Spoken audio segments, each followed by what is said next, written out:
Nanofertilizantes. Tecnología Protec Nanosystem, partículas nanométricas capaces de penetrar en la planta rápido y fácil. Fusamel Paste, fertilizante en pasta 100% soluble, 70% más eficiente que los fertilizantes tradicionales, libre de cloruros y carbonatos, disminuye la salinidad del suelo.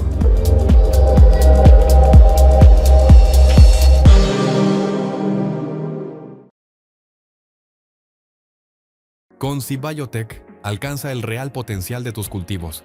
Bioestimulantes en base a Lezzonia que potencian tu producción.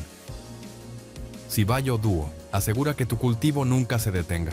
Máxima resiliencia frente al estrés y una fotosíntesis activa para garantizar la acumulación de reservas. Sibio Mix es nutrición foliar completa. Combina extractos de Lezzonia con minerales quelatados. Gracias a un aporte equilibrado de micronutrientes, su aplicación activa el metabolismo de la planta, extendiendo su capacidad fotosintética. El éxito comienza desde el suelo con Sibio Soil, bioestimulante del tipo mejorador de suelo y activador biológico. Optimizamos la rizósfera y su microbiota, asegurando una mayor capacidad de retención de agua para tu cultivo con una mejor estructura del suelo. Y para condiciones críticas, Sibio Soil Trio. Rompe la compactación severa, reacondicionando suelos pesados y reteniendo el exceso de sales de este. Sibiotech Seaweed Biotechnology. Después tenemos el compost maduro. El compost es una muy buena fuente de carbono y nutrientes, y también un buen compost aporta microorganismos benéficos. Tenemos los estiércoles estabilizados de distintas fuentes. Estos son más bien considerados fertilizantes orgánicos más que mejoradores de suelo. Ya se los voy a explicar por qué. Y estos aportan carbono y nutrientes, pero las dosis tienen que regularse en frutales y no deberíamos aplicar, ya se los voy a mostrar el cálculo, más allá de 2 toneladas por hectárea de estos materiales, sería un exceso. Tenemos las sustancias húmicas, normalmente extraídas de leonardita, pero pueden ser extraídas de distintos materiales, que son fuentes de carbono y también son bioestimulantes per se. Aplicado a dosis bajas, las sustancias húmicas tienen un efecto tipo hormonal. Así que también son considerados bioestimulantes directos, digamos. Y finalmente tenemos los extractos de plantas y algas, que son fuentes de carbono y también son bioestimulantes, ¿cierto? Así que ahí tenemos diferentes fuentes. Claro, las concentraciones son distintas de carbono, ya lo vamos a ver, y su labilidad también es distinta. Hablemos un poquito del biochar, que se conoce poco, en algunos países se conoce más, eh, y en Chile, como le digo, se está poniendo de moda, pero con 15 años de atraso. Yo creo que la era del biochar pasó. Eh, eh, tiene su, podría tener un uso, pero no es lo espectacular que se creía tampoco, porque depende, es muy variable, depende mucho cómo se procese. Tenemos biomasa, ¿cierto?, que se quema con baja concentración de oxígeno, ¿cierto?, y entre temperaturas que van entre los 300 y 700 grados, y el residuo que queda, ¿cierto?, es este material carbonado y, como decía, más cenizas. Ahora, la calidad de este biochar depende mucho de la temperatura en la cual se quemó este material, el material original, ¿cierto? No es lo mismo quemar, por ejemplo, materiales lignocelulósicos como árboles, madera de árbol, que quemar, por ejemplo, restos de hortalizas, ¿cierto? Son muy distintos. O quemar estiércoles, ¿cierto? Posiblemente los estiércoles se van a quemar completamente y van a dejar muy poquito carbono, y lo que va a quedar básicamente son cenizas. Y por el contrario, materiales más lignocelulósicos, ¿cierto?, van a generar un biochar tal vez con mayores contenidos de carbono, ¿cierto? Materiales que van a tener algo más de carbono. Así que el proceso es muy importante y eso lo hace un material muy variable. Piensen ustedes que el carbono total típico, ¿cierto?, de estos materiales puede variar entre 40 y 90% base materia seca, y por supuesto es mucho mayor, como decía, en biochars leñosos y menor en materiales más ricos en ceniza. Ahora, si nosotros particionamos este carbono y queremos ver qué tan recalcitrante es o qué tan lábil, este sería un típico biochar. Pero como les digo, hay mucha varianza en esto. Entre el 60 y el 90% es un material muy recalcitrante, ¿cierto? Que ustedes lo van a poner en el suelo y ahí va a quedar, se va a descomponer muy lentamente, va a tomar muchos años en descomponerse, tiene una fracción variable también, que es de una labilidad media, y una fracción pequeñita que sería un carbono súper lábil, ¿ya? Así que este es un material que puede tener algún uso, tampoco hay que volverse loco porque es como en muchos casos yo he visto de biochar que son básicamente ceniza. La ceniza no es mala tampoco, ¿cierto? Sirve para encalar, para aportar algunos nutrientes, así que tampoco es malo. Pero desde el punto de vista del carbono, puede ser que haya mucha variabilidad. Ahora, ¿cuáles son las características deseables para una enmienda orgánica, pensando en enmendar el suelo, mejorar los niveles de materia orgánica? Primero, un material que tenga altos contenidos de carbono o materia orgánica, que tenga poco nitrógeno, ya vamos a conversar de eso, que tenga bajos niveles de metales pesados, ojalá que sea un material bien humificado, ¿cierto? Que sea un material bien descompuesto, bien humificado, de manera que me permita acumular en el suelo ese carbono, eh, e ir mejorando, ¿cierto?, este suelo en el tiempo. Por ejemplo, si usamos un compost maduro, este compost ojalá que tenga una relación carbono-nitrógeno no inferior a 15. Ya les voy a mostrar por qué. Y tiene que ser menor a 30, se supone, en un compost maduro, y esta relación es muy importante, la relación amonio-nitrato, que nos indica la madurez también. Estos dos índices son índices de madurez, pero la relación amonio-nitrato nos muestra muy bien cuando se trata de un material que no es compost. Y aquí les voy a mostrar un ejemplo pronto. Entonces, dependiendo del grado de estabilidad de estos materiales, ¿cierto? Si tenemos materiales orgánicos frescos hasta humificados, ¿cierto? Eso va a determinar su uso. Si estamos hablando de materiales más bien frescos o estabilizados, estamos hablando más bien de fertilizantes orgánicos. Si estamos hablando de materiales humificados, estaríamos en presencia de enmiendas orgánicas, ¿ya? Ahora, deje mostrarle este análisis, ¿cierto? Que es muy interesante y yo creo que es muy ilustrativo para darse cuenta que lo que parece compost no es compost. Este es un estiércol de ave. Ahora, lo que se pone en nuestros laboratorios, ¿cierto?, es el estándar de compost, que clasifica el compost en clase A y B. Si ustedes miran la relación carbono-nitrógeno, este pasa, ¿cierto? Pasa como un compost, si ustedes lo miran, ¿cierto? Pasa perfectamente como un compost. Eh, pero si ustedes miran las cantidades de amonio y nitrato y la relación amonio-nitrato, claramente se ve que es un material totalmente crudo, ¿cierto? Un material fresco.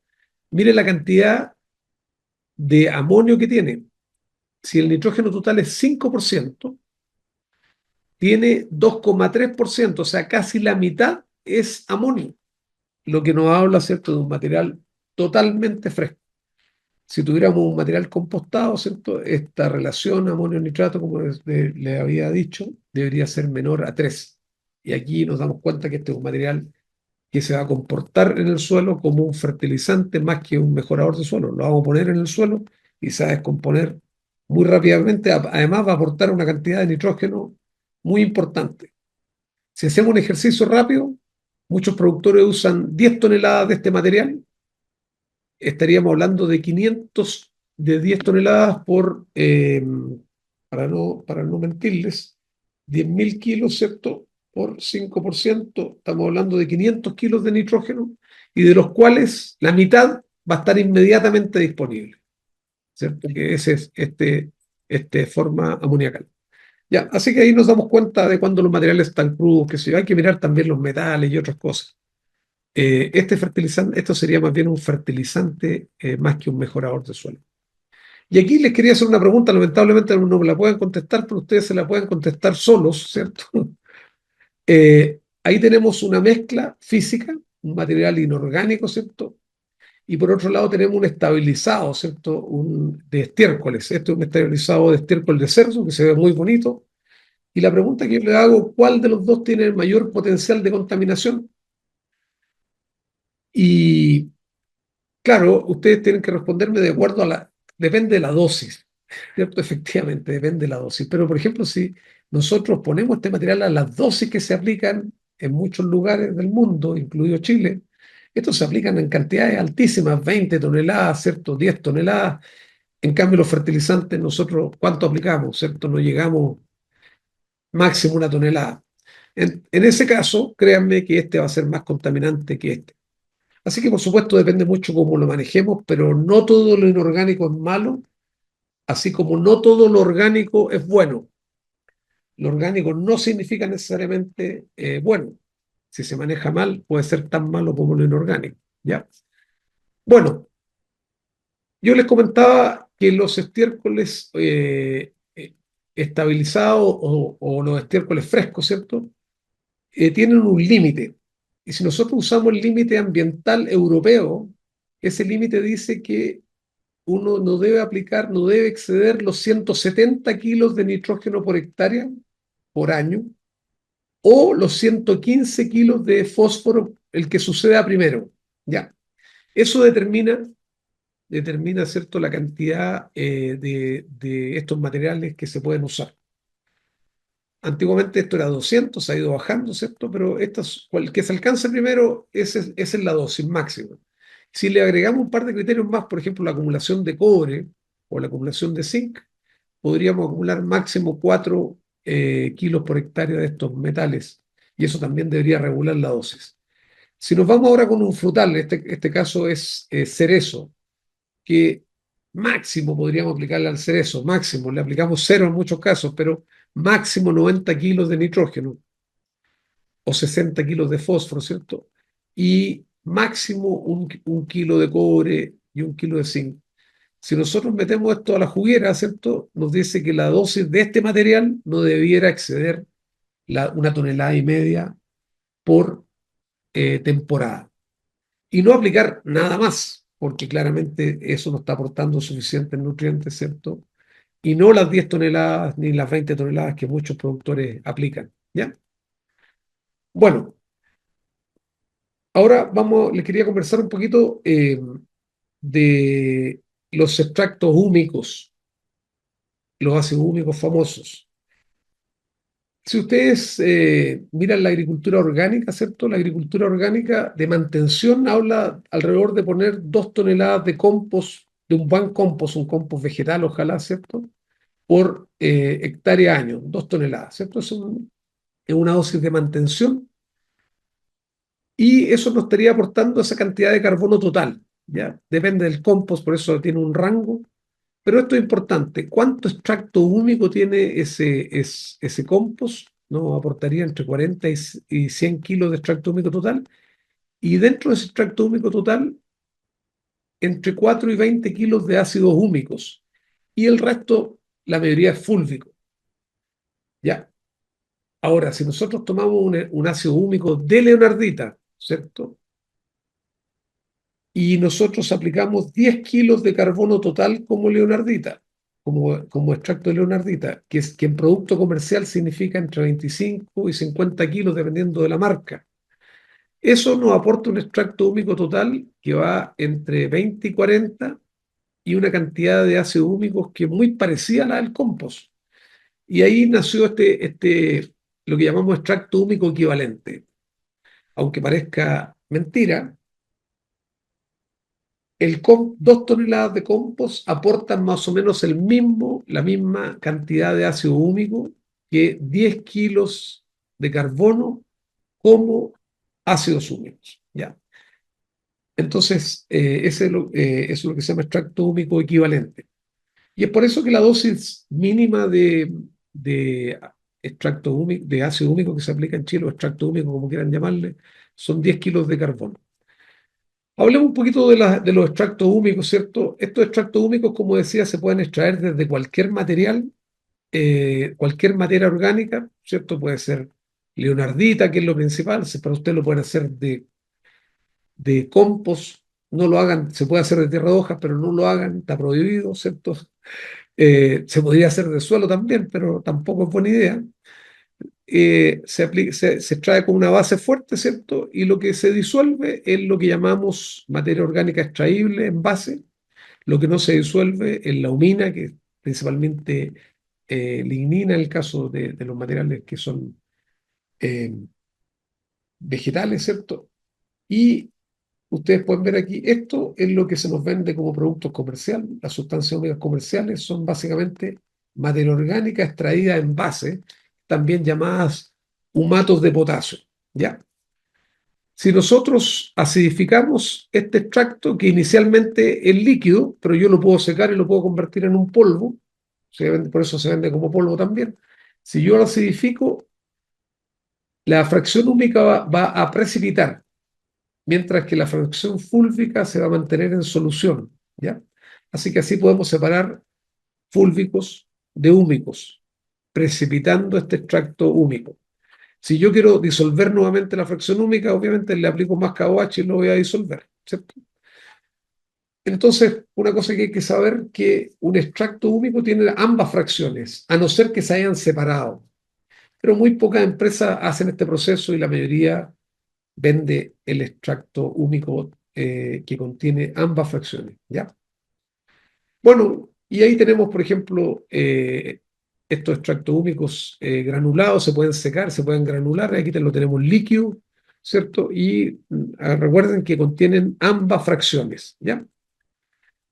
Lo típico es extraerlo de este material fósil, que es leonardita. Existe leonardita en varios lugares del mundo, ¿cierto? Es un carbono fósil que ha estado enterrado ahí por miles de millones de años, ¿cierto?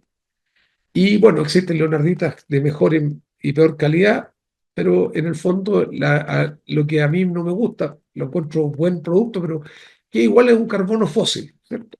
Estamos haciendo minería para sacar carbono fósil, pero desde el punto de vista técnico es un material que funciona, ¿cierto? Y este es el material que extraemos con el proceso que le acabo de mostrar, ¿ya? Y una típica sustancia húmeda de leonardita tiene estas características, tiene cerca de un 70% del extracto húmico son ácidos húmicos y un 30% de fúlvicos, o sea, todas tienen, algunas pueden tener más o menos, pero todas tienen ambas fracciones. Y si lo miramos desde el punto de vista del carbono, el 95% del carbono de estos productos proviene de los ácidos húmicos y apenas un 5% de los fúlvicos. Y otra cosa interesante del punto de vista de la labilidad, un 10% del carbono es lábil, es decir, se va a aprovechar rápidamente por parte de los microorganismos y lo que queda, el 90% es recalcitrante, y esto nos puede durar en el suelo, dependiendo de la fracción, entre 4 y 10 años de tiempo medio, lo que permite, por supuesto, acumular estos materiales en el suelo e ir mejorando también las propiedades físico-químicas del suelo, ¿ya? Bueno, pero hemos estado hablando de la habilidad eh, y tal vez no nos hemos metido muy fuerte en la labilidad. La labilidad es el antónimo de recalcitrancia, ¿cierto? Mientras más lábil se descompone más rápido, mientras más recalcitrante se descompone más lento. Y eh, aquí lo más lábil, por ejemplo, son los ácidos carboxílicos de bajo peso molecular, por ejemplo, un ácido cítrico. Si usted lo pone en el suelo, se va a descomponer muy rápido. Va a durar poquitos días en el suelo, ¿cierto? Va a generar una alta actividad biológica, pero se va a quemar muy rápido. Lo mismo que los aminoácidos. Los aminoácidos también podría considerarse un ácido carboxílico, con la diferencia que tiene bastante menos carbono, ¿cierto? Tiene una relación carbono-nitrógeno bastante bajita, se va a descomponer muy rápido. Después tenemos los estiércoles. Los estiércoles son muy lábiles. Si yo pongo un estiércol fresco en el suelo, que entre paréntesis en Chile le llamamos guanos, a todos le llamamos guano, pero son estiércoles, en realidad los ponemos en el suelo, se van a descomponer bastante rápido, porque son materiales de baja relación carbono-nitrógeno, tienen poca lignina, ¿cierto? Si pusiéramos los que son de rumiantes, posiblemente estarían más por acá, más al centro. Después tenemos los extractos de alga con alginato, el compost, los extractos de corteza, por ejemplo. Después tenemos los ácidos húmicos de leonardita, los ácidos y los fúlvicos y los húmicos de leonardita, que son bastante recalcitrantes. Y yo puse el biochar, pero le puse aquí un signo de interrogación, porque en realidad depende mucho del biochar que estemos hablando. Como les decía, depende mucho del material original, ¿cierto? La temperatura a cual fue producido. Capaz que el biochar eh, ni siquiera tendríamos que ponerlo acá, porque si es pura ceniza tampoco. Así que tenemos, pero teóricamente debería estar ahí. un biochar, ¿cierto? Que tiene un carbono recalcitrante en alta proporción, posiblemente debería estar ahí, ¿ya? Bueno, pero ¿cuál es el problema de poner materiales lábiles en el suelo?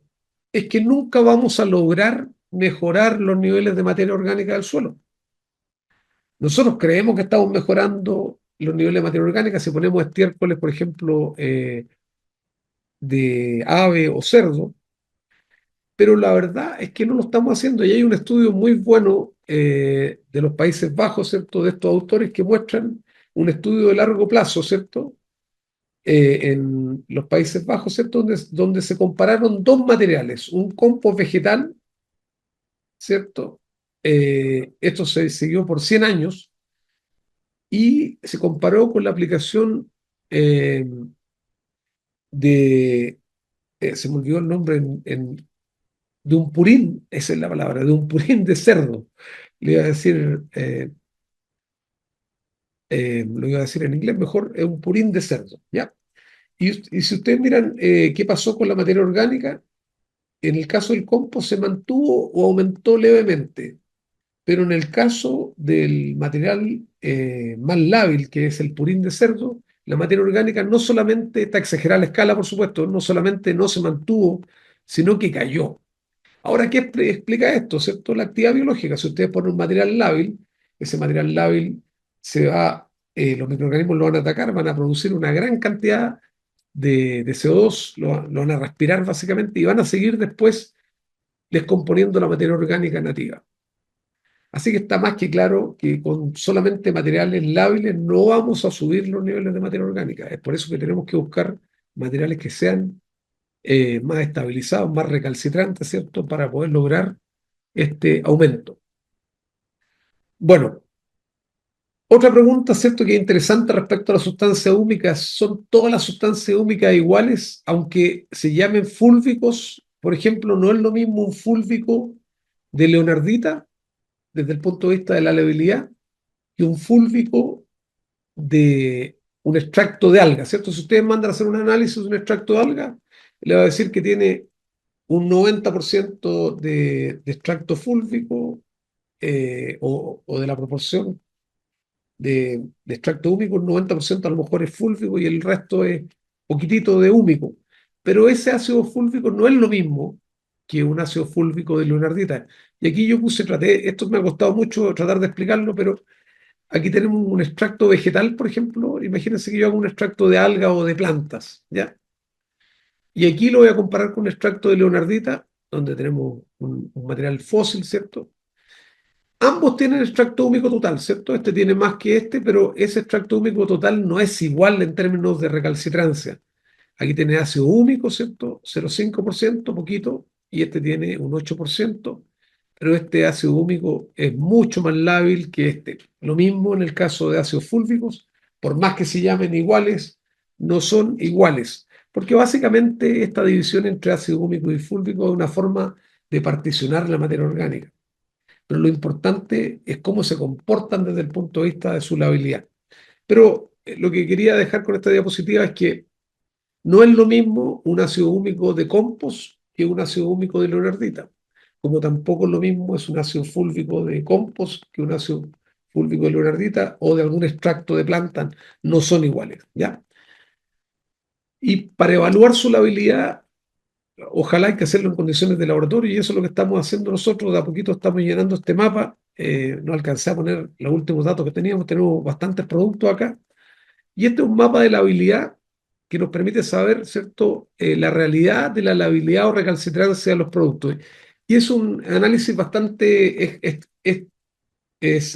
trabajoso, hay que trabajarlo muy bien, pero se puede hacer en cualquier laboratorio, ¿cierto? Básicamente lo que hacemos nosotros aquí, tomamos un suelo de referencia, ponemos los productos en una dosis de carbono determinada y después medimos la respiración que se produce, ¿cierto?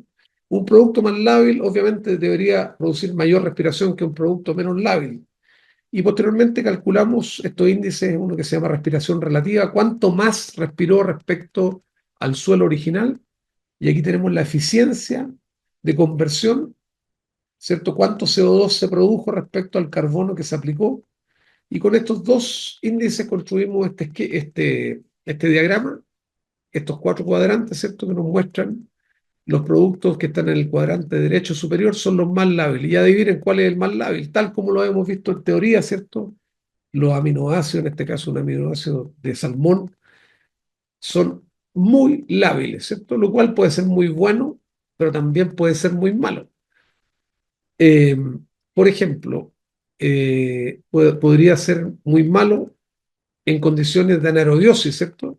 Si tenemos poco oxígeno en el suelo, yo pongo este material, se va a descomponer muy rápido y el suelo va a quedar más anaeróbico de lo que estaba. Pero podría ser muy bueno en un suelo normal, donde no tengamos problemas, ¿cierto? La actividad biológica podría verse muy estimulada con este producto. Y tal como habíamos visto en nuestra escala de labilidad, los extractos húmicos de leonardita son los menos lábiles.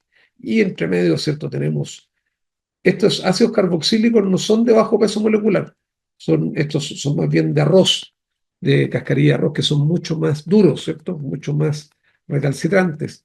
Aquí tenemos algunos extractos de algas con alginatos, extractos de corteza. Este es un compost forestal. Y aquí tenemos un extracto de plantas que también es lábil, pero no tan lábil, ¿cierto?, como este material. Con esta información nosotros podemos ir eligiendo qué producto aplicar, ¿cierto?, al suelo dependiendo de la condición. Y aquí están las consideraciones para seleccionar estas fuentes de carbono. Primero, ¿cuál es nuestro objetivo, ¿cierto? Queremos calentar suelo, queremos mejorar la estructura, queremos mejorar la capacidad de intercambio catiónico, ¿cierto? ¿Qué es lo que queremos? ¿O queremos solamente bioestimular? Bueno, tenemos que mirar nuestro objetivo, después conocer muy bien el producto en términos de su concentración de carbono, las fracciones de carbono, ácido húmico, fúlvico, alginato, en fin. ¿Cuál es la materia prima original? Es muy útil. La labilidad o recalcitrancia que tiene el material, los metales, ¿cierto? Son importantes siempre, sobre todo cuando se trata de materiales de origen animal. Y esta es otra cosa que también uno debería preocuparse cuando usa materiales de origen animal, sobre todo de ganadería intensiva, ¿cierto? O donde se utilizan antibióticos, ¿cierto? Eso también es importante. Y por supuesto mirar las limitaciones del suelo. Por ejemplo, si nosotros tenemos altos niveles de cobre o de metales, vamos a evitar las fuentes lábiles para no mover ese cobre. Lo queremos secuestrar. Como les decía anteriormente, si tenemos problemas de aireación, por supuesto que vamos a tratar de evitar las fuentes lábiles. La formulación también es importante. A veces los polvos son difíciles de aplicar, pero por otro lado las formulaciones líquidas son más costosas, entonces hay que mirar también. Y finalmente, a igualdad de producto en términos técnicos, el costo de la unidad de carbono es lo que manda, ¿cierto? Bueno, nosotros tenemos una regla acá en Chile, dado que como les decía que tenemos cobre alto en el 45% de la superficie frutal. Estamos trabajando en reducir, por supuesto, las aplicaciones de cobre como primera medida, pero mientras tanto el cobre está ahí, entonces tenemos esta regla: si el cobre de TPA está más alto que 10, nos vamos inmediatamente con carbono recalcitrante, como regla general. O sea, por ejemplo, en este tipo de suelos, todos los materiales que están en la parte más lábil de nuestro esquema que les mostré anteriormente no deberían aplicarse. Esto pasa lo mismo para los colegas de distintos países, ¿cierto?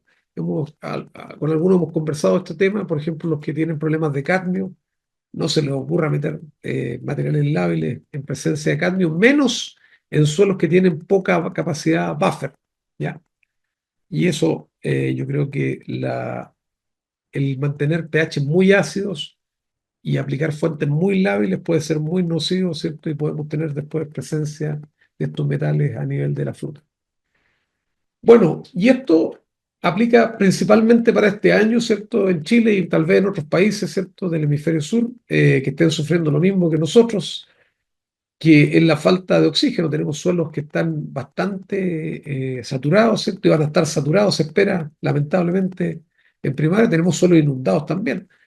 Y en la aplicación de materiales lábiles como guanos, por ejemplo, o estiércol, le debería haber puesto aquí mejor, exacerba los problemas de anaerobiosis y podríamos tener incluso riesgos de concentraciones altas en estas condiciones de anaerobiosis, ¿cierto? Si aplicamos estos guanos, podríamos tener concentraciones altas de ácidos orgánicos como acético, butírico, propiónico, incluso de sulfuro de hidrógeno, que está demostrado que pueden inhibir el crecimiento de raíces.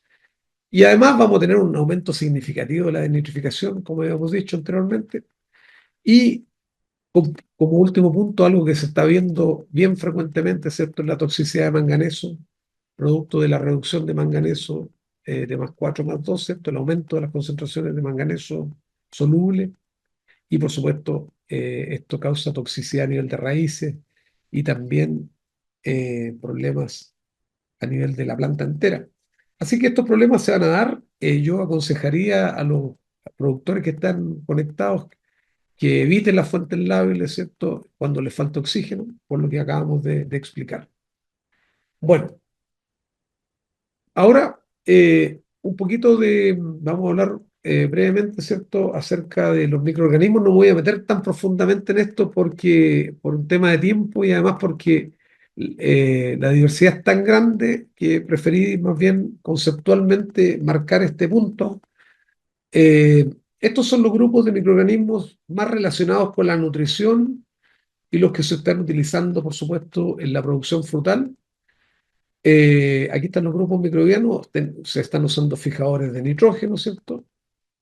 Solubilizadores de fosfato, estas bacterias solubilizadores de fosfato y también micorrizas, por supuesto. Bacterias solubilizadoras de potasio, acuérdense que esta actúa sobre el potasio mineral y sobre las formas no disponibles.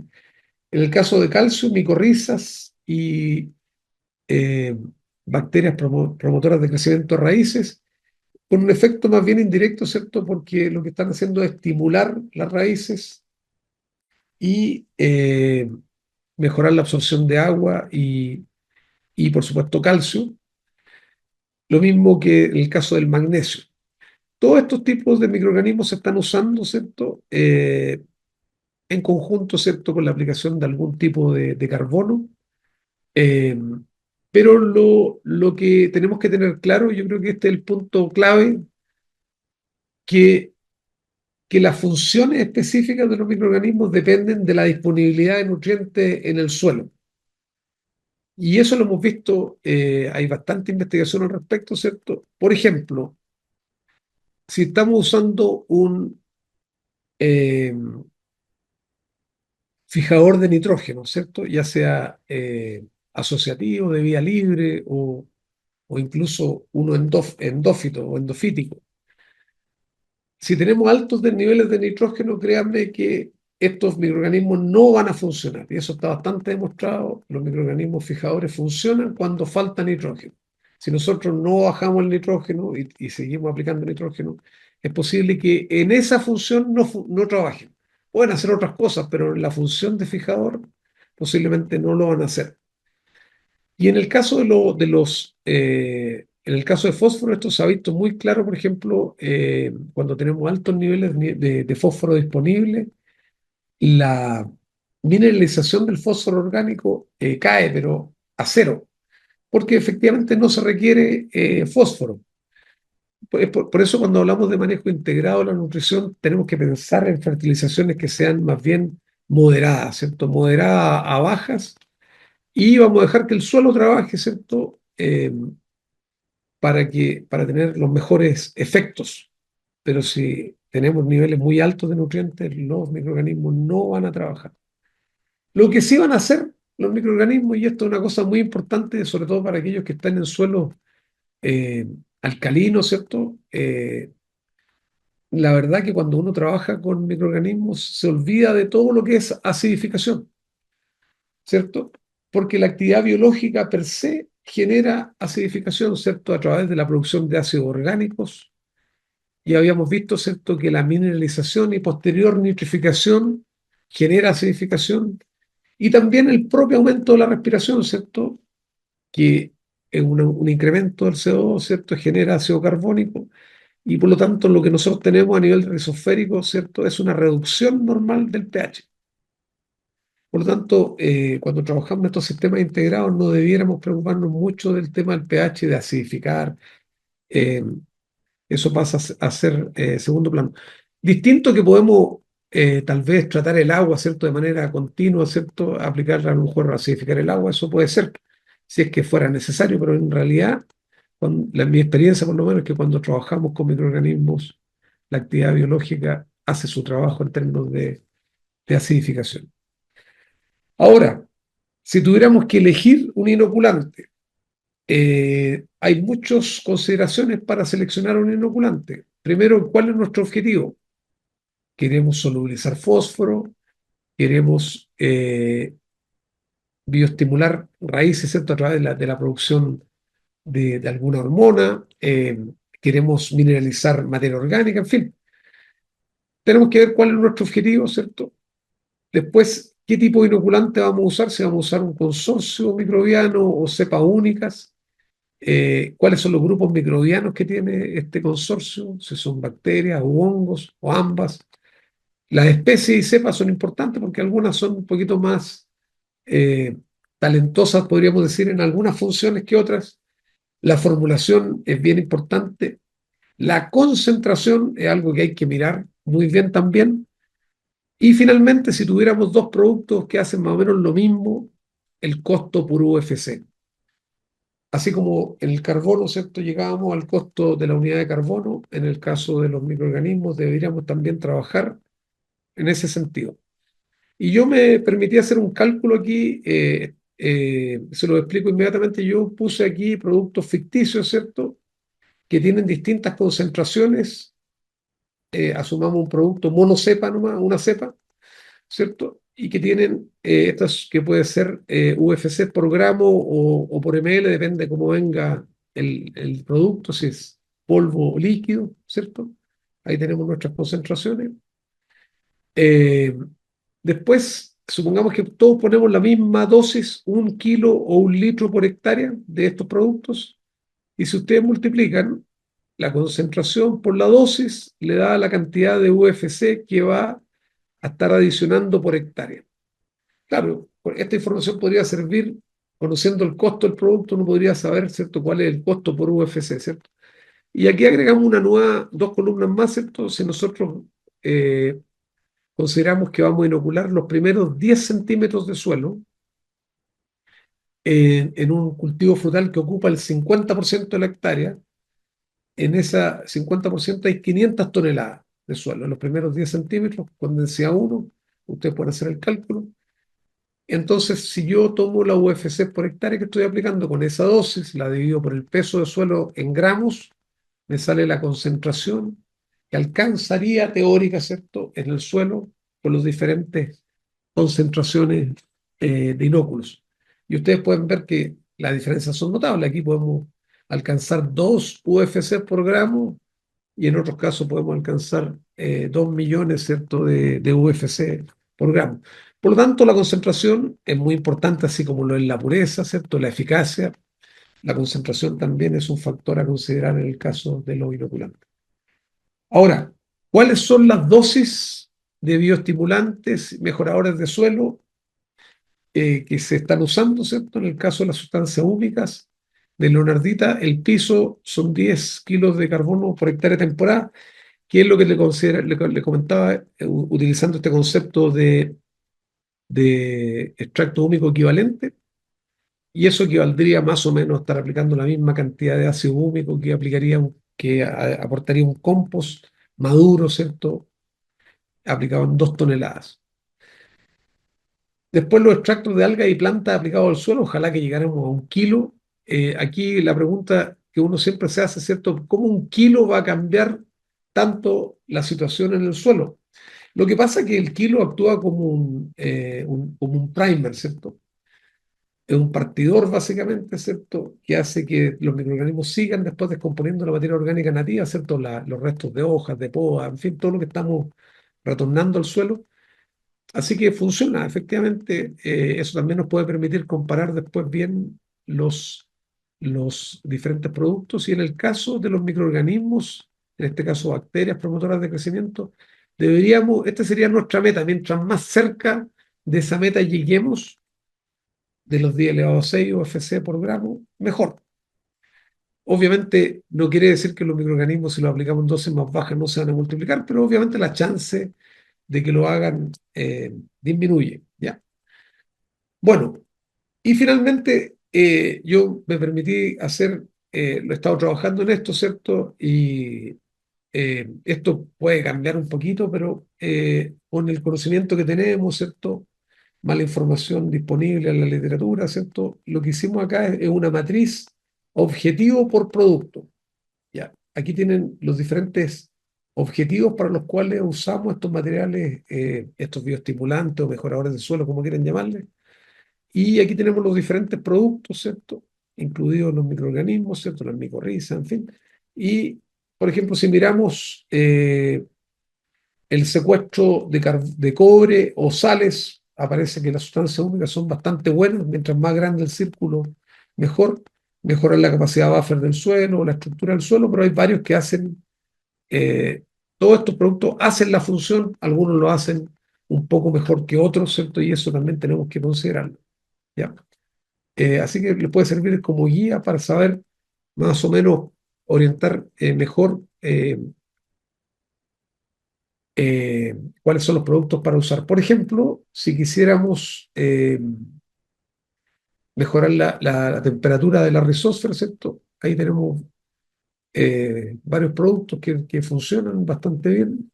No hay ninguno perfecto porque tienen algunos problemas, algunos, pero y así, pues, la absorción de calcio, ¿cierto? Los extractos de planta funcionan, también funcionan los microorganismos, funcionan los ácidos carboxílicos, en fin. Así que esto nos puede servir como una guía orientativa para definir cuál es el producto, el mejor producto para el objetivo que se persigue. Bueno, bueno, había prometido, ¿cierto?, en el programa, los que leyeron el programa, ¿cierto?, de hablar de los fertilizantes organominerales. Y este es un tema del cual sí les puedo hablar porque hemos tenido la suerte de diseñar algunos fertilizantes organominerales con algunas empresas de producción animal en Chile y los resultados son bastante buenos. Pero les quería conversar un poquito, no va a ser demasiado largo, pero por lo menos para dejar planteado el tema. Primero, estos son fertilizantes, los órganos minerales, esto es su sigla en inglés, OMF, ¿cierto? Son fertilizantes que tienen una fracción orgánica y mineral en una misma unidad de aplicación, ya sea un gránulo, ¿cierto? Un líquido, qué sé yo. Pueden ser sólidos, granulados, peletizados, recubiertos, líquidos, solubles. Y, y lo que aporta la fracción orgánica, ¿cierto? Aporta carbono funcional y alguna capacidad de interacción con el suelo. El objetivo tecnológico detrás de estos fertilizantes organominerales fue valorizar los residuos orgánicos y minerales, básicamente estimular lo que llamamos economía circular, ¿cierto? Eh, Así que eso es el primer, también la sincronización de la liberación del producto con la demanda, etcétera. Esos son los objetivos más tecnológicos, pero estos son los objetivos agronómicos, ¿cierto? Mejorar la eficiencia de uso de los nutrientes, aportar carbono y estimular la actividad biológica y, por supuesto, mejorar la eficiencia de uso de nuestros fertilizantes y reducir las pérdidas, ¿ya? Esos son los objetivos agronómicos. Y existen varios fertilizantes o grupos, ¿cierto?, de fertilizantes de órganos minerales, ¿cierto?, en el mundo. Existen algunos granulados o peletizados donde se mezcla compost, estiércoles o biosóleos, ¿cierto?, en general, con productos fertilizantes como MAP o cloruro de potasio, ¿cierto? Se hace un pellet donde ustedes mezclan compost con estos fertilizantes, ¿ya? Por supuesto, molidos. También hay algunos fosfatados donde se mezcla cama de producción avícola con lodos, compost, biochar, más MAP o superfosfato simple o roca fosfórica o incluso cenizas. Y se hacen estos gránulos, que pueden ser gránulos para aplicación, ¿cierto? Serían también órganos minerales, algunos con biochar, ya que hemos hablado del biochar, donde el biochar es un portador básicamente de los nutrientes inorgánicos. Los ácidos húmicos son excelentes también para hacer este tipo de mezclas, donde uno puede poner estos productos más los minerales. Y esto me ha tocado trabajar en esto, desarrollo de líquidos para fertirriego, donde básicamente, por ejemplo, hemos tomado los purines que vienen de las plantas de biogás, ¿cierto? Un purín líquido que posteriormente se mejora, ¿cierto? Con nutrientes minerales para hacer fertilizantes NPK, ¿cierto? Que se puedan inyectar y los resultados son muy, muy buenos. Y también hay algunos con micronutrientes, ¿cierto? Que pueden ser quelatados o acomplejados con algún carbono soluble, algún lignosulfato, etcétera. ¿Ya? Existen más productos, también algunos calcios con carboxílicos, calcios con lignosulfato, etcétera. Pero eso es más o menos lo que está pasando en el mundo respecto a los órganos minerales. Ahora, ¿cómo funcionan en teoría, cierto? Y esto es bastante variable, depende mucho de cómo estén formulados y qué es lo que contengan. Se supone que liberan más gradualmente los nutrientes, pueden retener nutrientes también, pueden tener algún efecto sobre el pH o la salinidad en la rizosfera, pueden afectar la microbiología, ¿cierto? A partir del carbono y esa actividad biológica hace que tengamos mejores raíces y tengamos mejor absorción. En fin, pueden disponibilizar fósforo, ¿cierto? Y también bioestimulación, directamente, ¿cierto? Bioestimulación, así que los mecanismos son múltiples y son los mismos que conocemos cuando aplicamos un bioestimulante solo, ¿ya? La diferencia es que aquí los nutrientes van junto con el carbono. Bueno, y lo otro que también habíamos quedado de conversar era el tema de los nanofertilizantes, ¿cierto? Los nanofertilizantes se están también han tenido de repente como que se ponen de moda, pero de repente como que decaen un poco. Entonces, si miramos un poquito el estado del arte, primero veamos cuál es la definición de un nanofertilizante. Son fertilizantes que contienen nutrientes, recubrimientos o definitivamente son o portadores en escala nanométrica, normalmente entre 1 y 100 nanómetros. Y estos están diseñados para aumentar la disponibilidad, para entregar de forma dirigida los nutrientes o para generar una liberación controlada. Así que hay algunos nutrientes que son nano. Imagínense, usted tomara un mineral como KCl, cloruro de potasio, y lo muele en nano. Eso sería un nutriente nano directamente. Pero también podemos usar moléculas nano como carrier o para recubrir, ¿cierto?, los nutrientes o como un aditivo funcional, ¿ya? Y lo que hace el tamaño nano se supone, ¿cierto?, es aumentar la superficie específica y los sitios reactivos, y esta formulación puede cambiar, en teoría, ¿cierto?, la solubilidad, la movilidad y la cinética de liberación de los nutrientes, ¿ya? Ahora, cuando uno intenta hacer una clasificación, es bastante complejo porque hay de todo. Pero si uno los clasifica según la composición, su función y la forma de liberación, hay algunos que son nanomacros, tiene sentido, ¿cierto? Que son eh, fertilizantes, ¿cierto? Con tamaños nano, pero de macronutrientes. También hay nanomicros, hay nanoorgánicos también, ¿cierto? Donde tenemos quitosanos, polisacáridos, biochar incluso, de tamaño nano.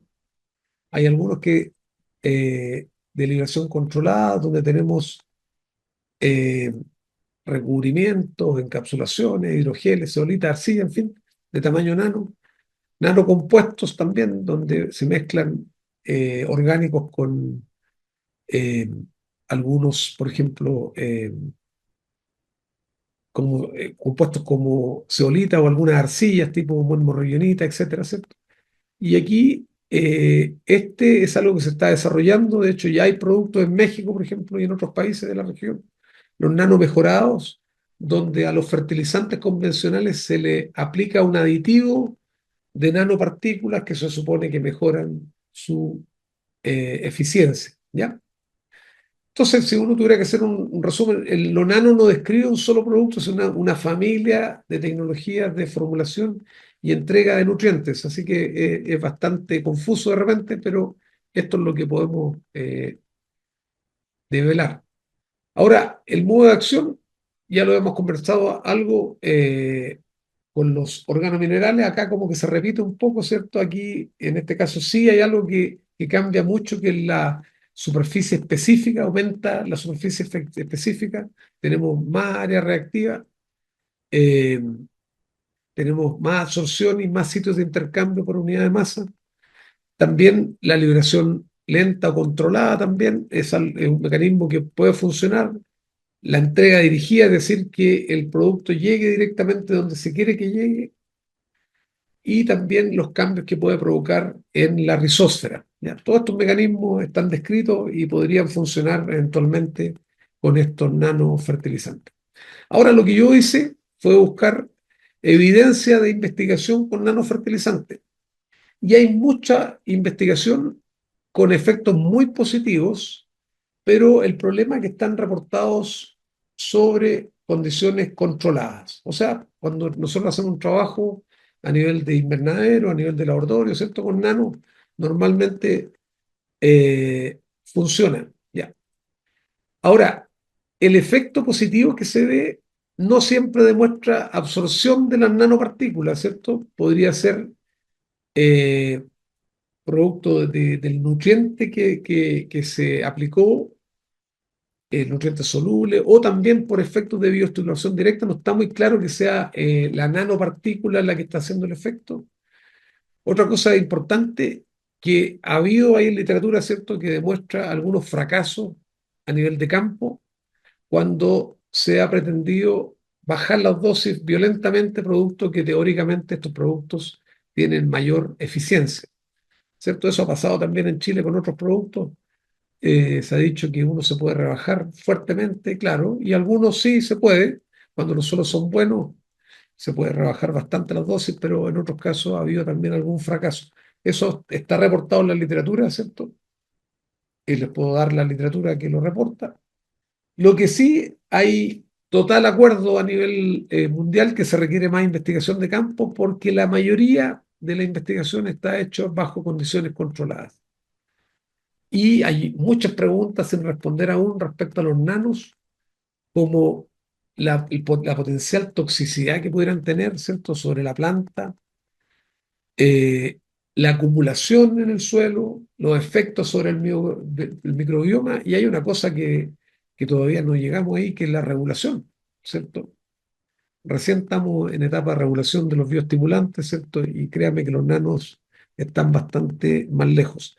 Así que los nanos tienen potencial, eh, pero falta todavía mucha investigación de campo para demostrar su real valor en la producción frutal. Así que bueno, eso era lo que tenía planificado para hoy. Eh, Gracias a los que se mantuvieron, ¿cierto?, estoicos en la clase, otros se retiraron. Espero que les haya servido, por supuesto, y nos estaríamos viendo, si Dios quiere, el día viernes. Perfecto, perfecto. Muchísimas gracias, Rodrigo, por la presentación. Y damos por finalizada esta clase, ¿eh? Muchas gracias a todos por la participación y a Greenhow también por acompañarnos hoy también. Y a todos ustedes les esperamos en la próxima clase, el día viernes 7 de agosto, a la misma hora que hoy día, ¿ya? Les recuerdo que esta clase va a quedar grabada y disponible en mundoagrocapacita.cl hasta 15 días después de finalizado el curso. Buenas noches a todos y muchas gracias por acompañarnos.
Nanofertilizantes.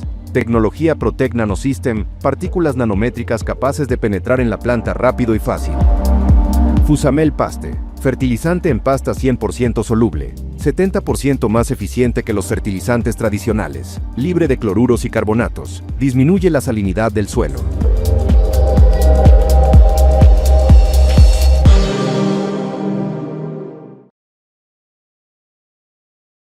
Con Sibiotech, alcanza el real potencial de tus cultivos.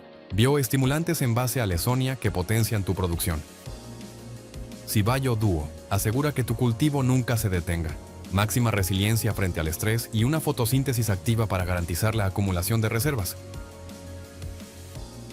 Sibio Mix es nutrición foliar completa. Combina extractos de Lesonia con minerales quelatados. Gracias a un aporte equilibrado de micronutrientes, su aplicación activa el metabolismo de la planta, extendiendo su capacidad fotosintética. El éxito comienza desde el suelo con Sibio Soil, bioestimulante del tipo mejorador de suelo y activador biológico. Optimizamos la rizósfera y su microbiota, asegurando una mayor capacidad de retención de agua para tu cultivo con una mejor estructura del suelo. Y para condiciones críticas, Sibio Soil Trio. Rompe la compactación severa, reacondicionando suelos pesados y reteniendo el exceso de sales de este. Sibiotech Seaweed Biotechnology.